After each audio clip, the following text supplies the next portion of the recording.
va a tirar. Cunha gol! کونیا دقیقه 24 گل اول منچستر یونایتد رو میزنه. Se animó a darle el arco. کاسمیرو دقیقه 34 منچستر یونایتد رو 2-0 جلو میندازه. شیاطین سرخ فرگوسن برگشته بودن. امبومبو دقیقه 61 بازی رو 3-0 به نفع منچستر یونایتد میکنه.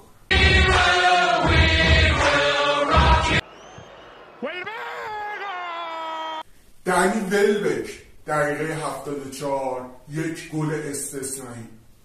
برایتون 1 منچستر یونایتد 3. Por su pasado.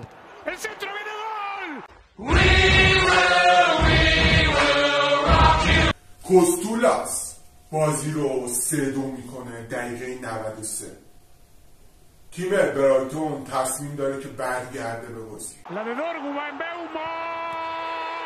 امبومبو دبل میکنه تو دقیقه 96 و بازی 4-2 به پایان میرسه و امید برایتون نقش براب میشه.